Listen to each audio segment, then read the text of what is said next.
Line Impedance Stabilization Network, né, o LISNE, que é, vamos falar agora dele, né, do LISNE. Bom, primeiro vamos falar dos efeitos de emissão conduzida, né, por que é importante limitar a emissão conduzida de um dispositivo eletroeletrônico que está conectado na rede elétrica, né, ele é alimentado pela rede elétrica. O que acontece? Então, o dispositivo eletroeletrônico, lá dentro dele, por exemplo, tem um clock, né, do microprocessador.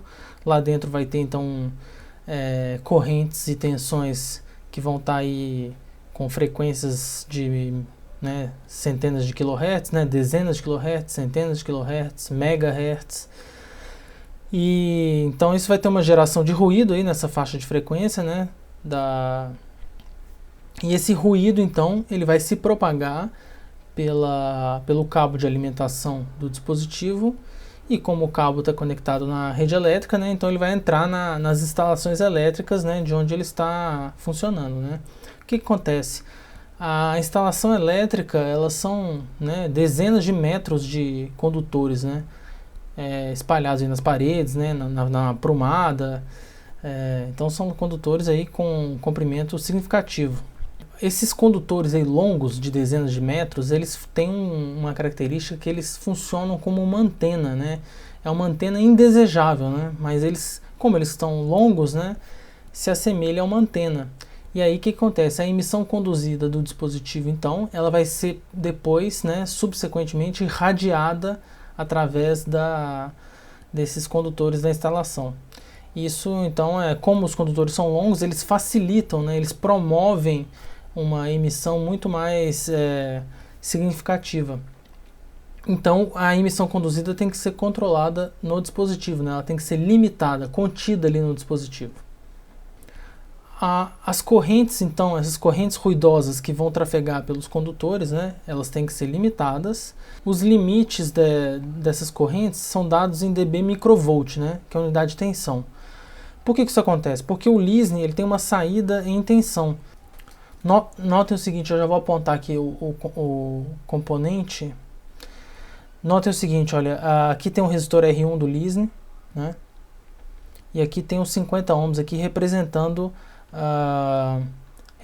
né, o cabo, que é um cabo 50 ohms, que vai estar casado com o receptor 50 ohms também. Então aqui está representando o cabo e receptor, né? Aqui também cabo e receptor. Tem o P, que é da fase, né? Phase. E o N do neutro. Então, a corrente ruidosa ela vai trafegar pelo resistor e ela vai ser representada em tensão, né? Então, uma corrente que atravessa um resistor gera uma tensão proporcional. Então, é só uma questão de proporcionalidade, mas poderia se limitar em corrente, né?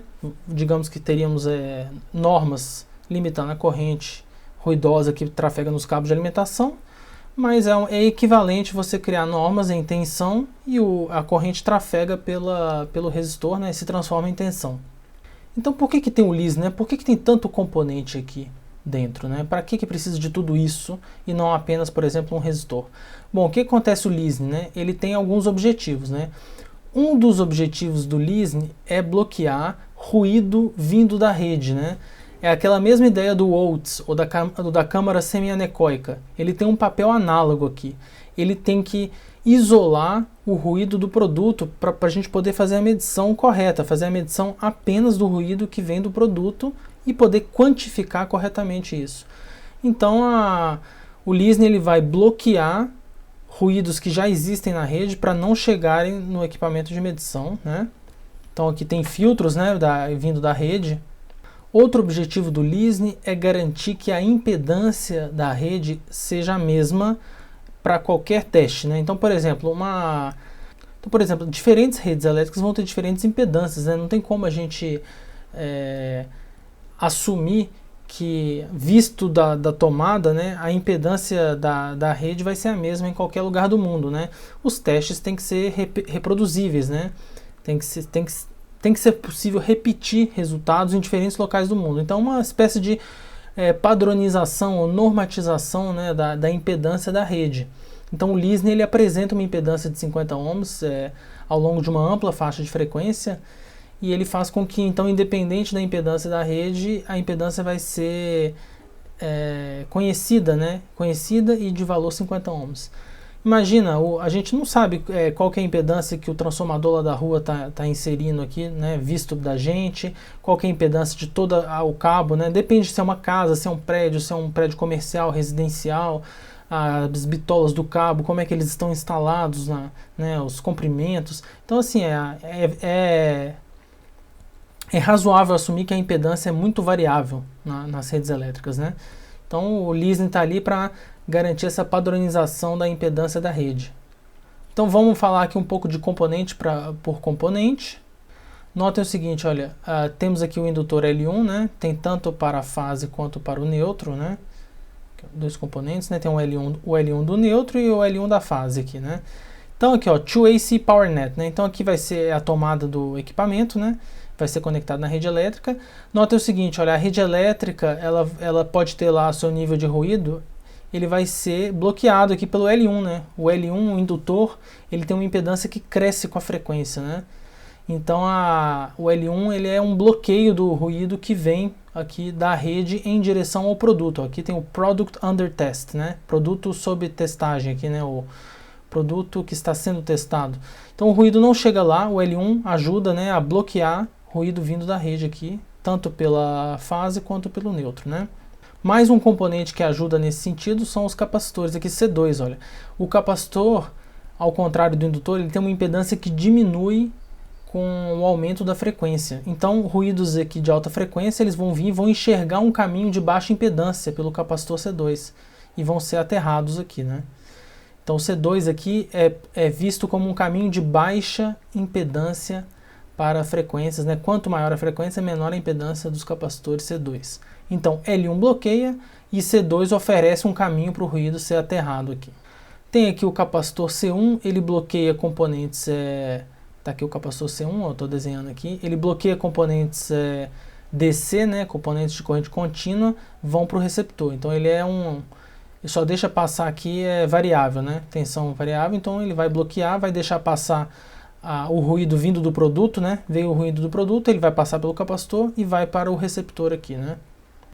O resistor R1 aqui serve como um caminho para o capacitor C1 descarregar, né, quando não tiver conectado o instrumento de medição. Como eu falei, né, que 50 ohms está representando tanto o cabo quanto o receptor, né. Os cabos têm uma impedância intrínseca de 50 ohms, são feitos assim, né. Então eles depois são casados, né? O receptor também vai ter 50 ohms para ter o casamento de impedância entre cabo e receptor. Então esse resistor está representando os dois aqui, né? Já falei, tanto fase quanto neutro. A faixa de teste de emissão conduzida, né, é de 150 kHz até 30 MHz. Nessa faixa de frequência, então, a impedância do Leasing é aproximadamente 50 ohms. Vamos ver aqui, ó, o L1. O L1 ele tem o valor de 50 microhenry, ó, definido aí na norma, né? L1 tem 50 microhenry. Qual que é o valor de L1 ao longo da faixa de frequência de 150 kHz a 30 MHz? Então é 47 ohms até 9.425 ohms. Então você vê que ele vai de aproximadamente 50 ohms, vai até quase 10 kΩ, né? Então bloqueando efetivamente o ruído vindo da rede, né? Entretanto, a 60 Hz, que seria a alimentação da rede no Brasil, ele tem uma impedância muito próxima de zero. O que isso significa? A energia pode vir da rede para alimentar o produto, né? Obviamente o produto tem que funcionar para poder gerar ruído. Então vem a energia em 60 Hz da nossa rede, alimenta o produto sem problema nenhum, porque a impedância do indutor é baixa, né? Próxima de zero. Entretanto, na faixa de frequência do teste, que é 150K a 30 MHz, ele oferece um bloqueio, né? Ele introduz uma impedância significativa.